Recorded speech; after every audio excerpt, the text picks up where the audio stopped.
और जो निर्भया कांड था उससे 100 गुना ज़्यादा दरिंदगी इस केस के साथ थी। हमने हिंदुत्व की लड़ाई लड़ी। तो मुझे लगता है कि रिश्वत खा के डिसीजन दिया अपना। नमस्कार, आप देख रहे हैं टीवी 100 न्यूज़ और मैं हूं आपके साथ कोमल गुप्ता।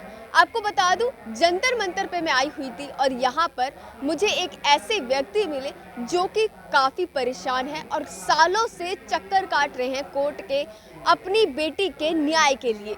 ऐसा क्या हुआ था इनकी बेटी के साथ, इन्हीं से बातचीत कर जानेंगे। मेरे साथ एक पिता मौजूद है कि क्या कुछ कहानी है इस चीज़ के पीछे जो आज ये लोग जो है जंतर मंतर पर चक्कर काट रहे हैं। आज ये प्रदर्शन करने के लिए भी पहुंचे थे, धरना करने के लिए पहुंचे थे। आज इन्हीं से बातचीत कर लेते क्या कुछ पूरी कहानी है। सर, पहले तो अपना नाम बता दीजिए। मेरा नाम कुंवर सिंह नेगी है और किरण नेगी मेरी बेटी थी, जो कि 9 फरवरी 2012 को उसका किडनैप होता है और उसका रेप होता है, मर्डर होता है। कहाँ से किडनैप हुआ था सर? ये छावला गांव है, उसके बैक साइड से किडनैप हुआ है। और उसके बाद जो है ये लोअर कोर्ट में भी काफ़ी संघर्ष किया हमने। इसमें 3 दरिंदे हैं जिनको लोअर कोर्ट ने फांसी का ऑर्डर दिया था। हाई कोर्ट ने भी इनको फांसी का ऑर्डर करा था, लेकिन 7 नवंबर 2022 में अभी सुप्रीम कोर्ट के जज यू ललित ने 3 दरिंदों को बरी कर दिया, शाम को रिटायर हो गए हैं। मतलब आरोपियों को बाइज्जत बरी करने के बाद वो खुद रिटायर हो गए। जी, कहीं ना कहीं इसके पीछे कोई साजिश थी। इसमें साजिश है, पूरा साजिश है। क्योंकि अगर साजिश नहीं होती तो ये रिटायर हो रहे थे, कोई बात नहीं, डिसीजन पेंडिंग रह सकता था, डिसीजन नहीं देते। तो मुझे लगता है कि रिश्वत खा के जो है कि इन्होंने डिसीजन दिया अपना और सेम डे उसी दिन रिटायर हो गए। आपकी बेटी की लगभग उम्र क्या थी सर? मेरी बेटी की उम्र उस टाइम 19 साल की थी। जी। कहाँ से वो कहाँ जा रही थी? वो गुड़गांव से जॉब करके अपने घर आ रही थी और रास्ते में बस में उतरने के बाद 15 या 20 मिनट का रास्ता हमारा पैदल का था, तो वो पैदल आ रही थी। और जहाँ पर किडनैप हुआ है वहाँ पर से मामूली 10 मिनट का रास्ता था घर में पहुँचने में, लेकिन वहाँ पर घात लगा के 3 दरिंदे बैठे हुए थे और उन्होंने जो है किडनैप करा उसको। वो जो दरिंदे थे वो कहीं ना कहीं पहले से आपकी बेटी को जानते थे, मतलब पहले से ही पीछा कुछ कर रहे थे? आप लोगों को कहीं शक हुआ हो, कभी आपकी बेटी ने आपको घर पे बताया हो? नहीं, ऐसा कुछ नहीं था, लेकिन ये दरिंदे जो है इनका पेशा जो था पहले से चोरी डकैती करते थे, रैकिंग करते थे, दिन में और रात में चोरी डकैती करते थे। अच्छा। लेकिन जब इन्होंने ये कर्म किया तो एक सोची समझी एक प्लानिंग के हिसाब से, क्योंकि उस राह पर उस टाइम लाइट भी नहीं थी। अच्छा। और शाम को 7:30 बजे 8 बजे के आसपास में, तो वैसे भी मतलब फरवरी के महीने में दोनों साइड में सरसों का खेत था और अंधेरा सा रहता है, तो एक प्लानिंग के तौर पे किया गया। आपकी बेटी के साथ उस समय कोई साथ में था या अकेली थी बेटी? बेटी के साथ में 3 सहेली थी जो कि उसी कंपनी से जॉब करके आ रही थी, साथ में इकट्ठे जाती थी, इकट्ठे आती थी। लेकिन उनके दरिंदों को क्या है, वो तो मतलब किसी को जो हाथ लग गया उसी को किडनैप कर दिया उन्होंने। और जो है कि उसके बाद काफ़ी संघर्ष करने के बाद लोअर कोर्ट भी मतलब जो है कि काफ़ी देर में मतलब फैसला सुनाया, लेकिन फांसी की सज़ा सुनाया। हाई कोर्ट ने भी। आपको कब पता चला था कि आपकी बेटी जो है घर से लापता है? कब आपने एफआईआर दर्ज कराई और कहाँ पर आपकी बेटी का आपको पता चला कि आपकी बेटी की डेड बॉडी वगैरह? एक्चुअल में क्या है कि पता तो हमें सेम डे लग गया था, जैसे कि उसकी जो सहेलियों ने बताया है। उसके बाद एफआईआर दर्ज हुई है, लेकिन डेड बॉडी जो है हरियाणा में जाके मिली है 4 दिन बाद।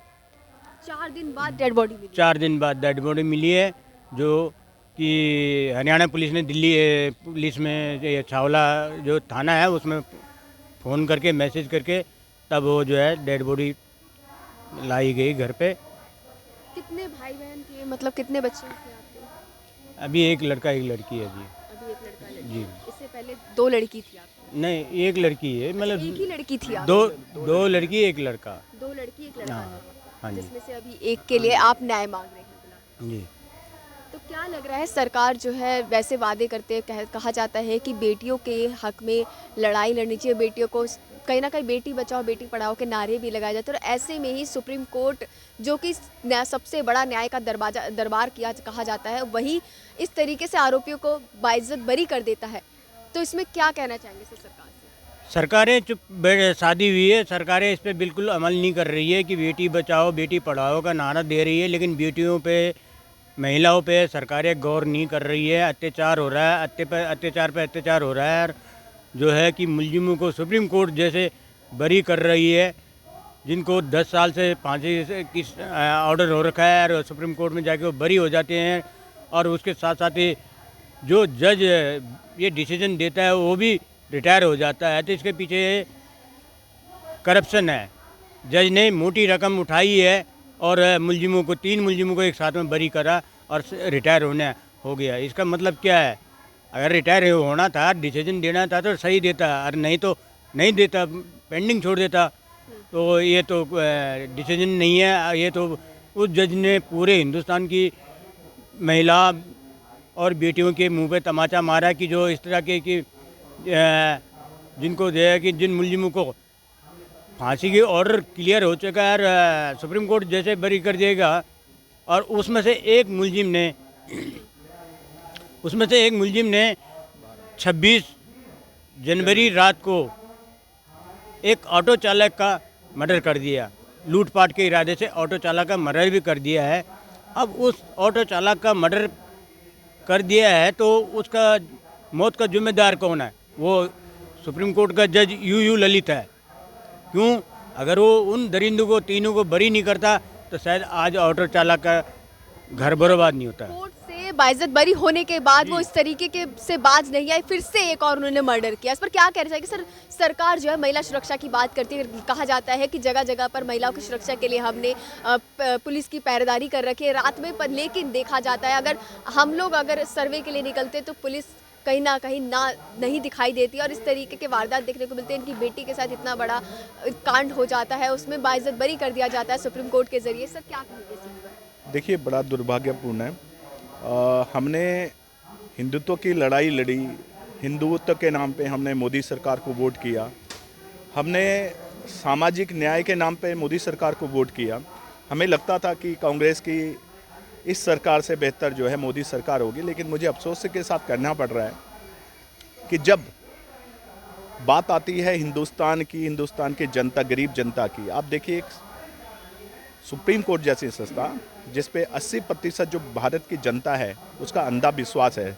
शायद वो जो न्याय की देवी पे पट्टी बंदी है वो इसीलिए वो पट्टी जो है वो जनता के प्रतिरूप है। वो जो न्याय की देवी है वो जनता का प्रतिरूप है, जो अंधी तरह से ब्लाइंड फेथ करती है न्याय व्यवस्था पे।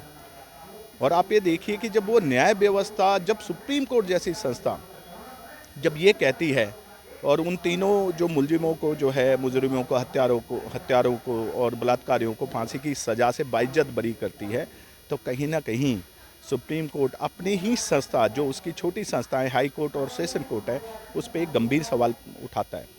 दूसरा, अगर सुप्रीम कोर्ट का ये फैसला सही था तो हम क्या माने कि हाई कोर्ट और सेशन कोर्ट जो है वो अक्षम है? और अगर ये हाई कोर्ट और सेशन कोर्ट का फैसला सही था तो हम ये क्या माने कि सुप्रीम कोर्ट को कहीं ना कहीं प्रभावित किया गया है? वो किस रूप में कैसे प्रभावित हुआ है, ये तो जांच का विषय है। और जैसे कि नेगी जी ने कहा कि उसमें से एक हत्यारोपी जब वो बरी हुए तो 26 जनवरी को उसने एक ऑटो वाले की हत्या कर दी। अब सवाल ये उठता है कि ऑटो वाले की जो हत्या हुई इसका जिम्मेदार कौन है? क्या सुप्रीम कोर्ट इस बात की जिम्मेदारी लेगा? अगर मान लीजिए वो सेशन अपने हाई कोर्ट और सेशन कोर्ट का फैसला पलटता है तो इस हत्या की जिम्मेदारी सुप्रीम कोर्ट स्वीकार करनी चाहिए, या अपने जो भूतपूर्व जस्टिस यू ललित हैं जिन्होंने ये फैसला दिया उनके ऊपर आपराधिक मुकदमा दर्ज होना चाहिए।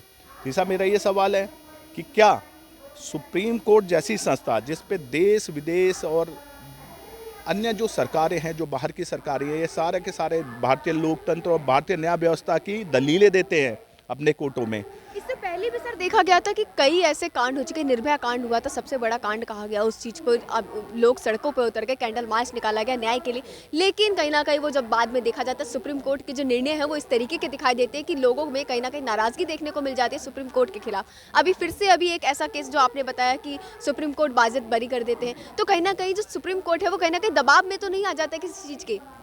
देखिए, जो निर्भया कांड हुआ था, निर्भया कांड में से 6 महीने पहले ये वारदात हुई थी, जो ये किरण ने, हमारी बेटी किरण नेगी के साथ दरिंदगी हुई थी, उससे 6 माह, और जो निर्भया कांड था उससे 100 गुना ज़्यादा दरिंदगी इस केस के साथ थी, क्योंकि जब उस हमारी बेटी के साथ वो जघन्य अपराध हुआ, उसकी आंखें एसिड से जलाई गई, उसके गुप्तांगों में बियर और शराब की बोतलें पाई गई, उसकी बॉडी को जगह जगह दागा गया था, उसके सब की हालत इतनी थी कि जब जो पोस्टमार्टम रिपोर्ट बनाने वाला डॉक्टर है वो देख के बेहोश हो गया था। मैं व्यक्तिगत रूप से उन डॉक्टर साहब से मिला, उन्होंने कहा कि इतनी विभत्स हालत सबकी थी, और ऐसे विभत्स मामले में जो रेयर ऑफ रेयर कैटेगरी में आता है, निर्भया मामले में हम स्वागत करते हैं कोर्ट ने जैसी त्वरित, क्योंकि वो प्रतिरूप था जनता के गुस्से का।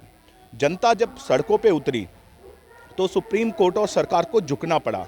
अगर मैं समझता हूँ अगर जनता जागरूक नहीं होती तो निर्भया केस की भी जो हालत है वो हमारी बेटी किरण नेगी की तरह ही होती।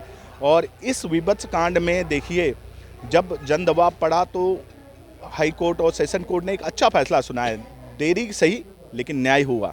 लेकिन सुप्रीम कोर्ट आते आते इसके बाद एक और कहानी सुनिए कि उसने हत्या तो की बाहर आके ऑटो वाले की। इस मामले में जब हमने रिव्यू पिटिशन डाली और दबाव डाला, तब सुप्रीम कोर्ट ने ये स्वीकार किया कि हम इन पुनर्विचार याचिकाओं को सुनेंगे। और 2 तारीख को, ये 2 मार्च को उन्होंने बंद कमरे में, जिसमें स्वयं chief justice DY Chandrachud Singh ji और अन्य 2 जज बंद कमरे में सुनवाई हुई, लेकिन अभी तक उन्होंने ये फैसला नहीं सुनाया कि उस रिव्यू पिटिशन पे उन्होंने क्या निर्णय लिया। क्या ये जो डिले हो रहा है न्याय में, या तो साफ कहे सुप्रीम कोर्ट के हमारे भूतपूर्व जज ने जो फैसला दिया वो हम उसको बरकरार रखेंगे, फिर हम आगे की लड़ाई लड़ें। और अगर उन्होंने रिव्यू पिटिशन जो हमने डाली थी, हमारे संस्थाओं ने डाली थी, अगर उसको स्वीकार किया जाता है तो फिर इतना डिले क्यों हो रहा है, ये बड़ा प्रश्न उठाती है। कहीं ना कहीं न्यायपालिका पे दबाव डाला जा रहा है। इसी तरह जैसे हमने अंकिता भंडारी का मुद्दा, जो उत्तराखंड का अंकिता भंडारी का मुद्दा भी हमने किरण नेगी, क्योंकि दोनों पहाड़ की बेटी है, हमने जब उठाया तो 12 तारीख को हमने यहाँ पे अनिश्चितकालीन धरने पे बैठे, मातृभूमि सेवा पार्टी का मैं महासचिव कमल दयानी, हमने यहाँ पे धरना अनाउंस किया, भारी भीड़ आई धरने में। उसके बाद अगले दिन 13 तारीख को जब हम यहाँ पहुँचे तो पता लगा कि प्रशासन ने अनिश्चितकालीन धरने की जो है परमिशन रद्द कर दी है। मेरे को समझ में नहीं आया, जब हम कुछ कारण नहीं पूछा आप लोगों ने? कारण नहीं बताया गया, हमसे कहा गया दोबारा परमिशन लीजिए। हम दोबारा परमिशन के लिए गए तो उन्होंने हमारी जो परमिशन लेटर था वो फाड़ दिया, कहा कि नहीं। और मेरे को कहीं ना कहीं लगता है, क्योंकि जो बड़े बड़े प्रश्न किरण नेगी के केस में, छावला कांड में हैं, कि जहां सुप्रीम कोर्ट पे सवाल उठ रहे हैं, वहीं अंकिता भंडारी केस में उत्तराखंड सरकार पर गंभीर सवाल हैं कि जो अंकिता भंडारी की पोस्टमार्टम रिपोर्ट है उसको अभी तक क्यों सार्वजनिक नहीं किया गया। बड़ी अचरज वाली बात है कि एक झूठी मूठी रिपोर्ट बनाकर जनता को सामने, जनता सब समझती है, उत्तराखंड की जनता को सब पता है कि वो पोस्टमार्टम रिपोर्ट झूठ है। इसके अलावा जो राज्य मंत्री विनोद आर्या हरिद्वार का, उसके बेटे पुलकित आर्या द्वारा ये अंकिता भंडारी की हत्या उसके दोस्तों द्वारा की गई, इसमें राज्य सरकार, धामी सरकार पूर्णतः अपराधियों को संरक्षण दे रही है। हाई कोर्ट पे दबाव डालकर उनका जो है नार्को टेस्ट रुकवा दिया गया, ये देखिए। उसके बाद एक VIP का नाम इसमें उछला है, जिस पे अंकिता भंडारी पे जो दबाव डाला गया था, उस VIP को स्पेशल सर्विस देने के लिए, जिसको हमारी बहादुर बेटी ने मना कर दिया, जिस कारण उसकी हत्या हुई। वो VIP भी अपने 5-6 बॉडीगार्डों के साथ उस दिन वनंतरा रिजॉर्ट पहुंचा था। अभी तक सार्वजनिक नहीं किया गया कि वो VIP कौन था। ऐसा कौन सा VIP है जिस पे उत्तराखंड सरकार अपने वजूद, केंद्र सरकार अपना वजूद दांव पे लगाने को तैयार है। कहीं ना कहीं ये बड़ी ऐसी घटना है, मेरे को लगता है अगर इसका खुलासा होगा तो मेरे को लगता है कि इतना बड़ा राजनीति में धमाल होना, इतना भूचाल आएगा। मेरे को लगता है भाजपा की जो राजनीति, राष्ट्रवाद की राजनीति है, जिस राष्ट्रवाद की राजनीति पे हमने भी बड़ी मेहनत की है मोदी सरकार को लाने में, कहीं ना कहीं वो धाराशायी होती प्रतीत हो रही है। और इसी वजह से हमारे धरने को जो है यहाँ पे जो है उखाड़ दिया गया और हम पे दबाव डाला जा रहा है कि हम किरण नेगी का मुद्दे को रखें और न्यायालय का विरोध करें, लेकिन हम अंकिता भंडारी का मुद्दा छोड़ें ताकि उत्तराखंड सरकार जो है राहत की सांस ले सके। कहीं ना कहीं ये धरना, कहीं उस वीआईपी का नाम सामने ना आए। ये धरना जो है कहीं ना कहीं सत्ता के लिए, उत्तराखंड सरकार की सत्ता के लिए चुनौती बन रहा है। तो सर अभी जो है अगर आप लोगों की जो मांगे है, जो वो आरोपी हैं वो फिर से गिरफ्तार नहीं हुए या उन पर जो है कार्रवाई नहीं हुई, तो क्या अगला कदम होगा? देखिए, हमारा तो यही है, हमने यहाँ से हटना नहीं है, हमारे लोगों को घुसने नहीं दिया जा रहा। हम सुबह आते हैं तो वहाँ पे बाहर पुलिस खड़ी रहती है, आरएएफ के जवान खड़े रहते हैं। हमारे पोस्टर फाड़ दिए गए, कुछ पोस्टर हमने यहाँ पे सुरक्षित छुपाए हुए हैं और उन पोस्टरों को हमें उठाने नहीं दिया जा रहा।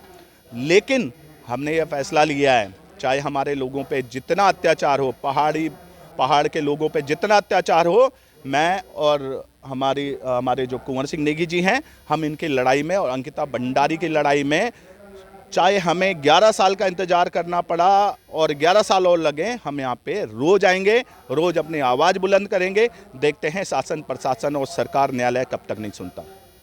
देखिए, ये थे हमारे साथ एक बेटी के पिता और साथ में हमारे साथ एक कहीं ना कहीं सोशल वर्कर थे जो कि इन सब चीज़ों में हमेशा आवाज़ उठाते आ रहे। ये कहा जा रहा है कि कहीं ना कहीं जो हमारी न्यायपालिका है वो कहीं ना कहीं गलत कर रही है, आरोपियों को बाइज्जत बरी कर दिया जाता है, उसी के कुछ दिन बाद ये देखने को मिलता है कि वो एक और मर्डर कर देते हैं। तो कहीं ना कहीं इस चीज़ में एक साजिश है कि ये मिली भगत लग रही है। देखना ये है कि इनकी बेटी को जो इंसाफ है वो कब तक मिलेगा। इनका ये कहना है कि अगर लगातार इन लोगों को इंसाफ नहीं मिला, इसी तरीके से ये जो अपना धरना प्रदर्शन है लगातार यहाँ पर आते रहेंगे और न्यायपालिका जो दरवाजा है वो खटखटाते रहेंगे। आगे इसकी खबरों के लिए बने रहे टीवी 100 न्यूज़ के साथ। नमस्कार। अगर आपके पास हो रहा है कुछ भी गलत या आपके पास है जनहित से जुड़ी खबर, तो आवाज उठाएं, वीडियो बनाएं, हम पहुंचाएंगे जिम्मेदारों तक आपकी आवाज। उठाएं अपना फोन, वीडियो बनाएं और हमें भेजें। हमारा नंबर है 8447819571। टीवी 100 उत्तर प्रदेश, उत्तराखंड, दिल्ली, मंदिर दर्शन, बॉलीवुड, हिमाचल प्रदेश, हरियाणा। फैक्ट और मोटिवेशन के लिए चैनल को लाइक करें, सब्सक्राइब करें और बेल आइकन को प्रेस करना ना भूलें।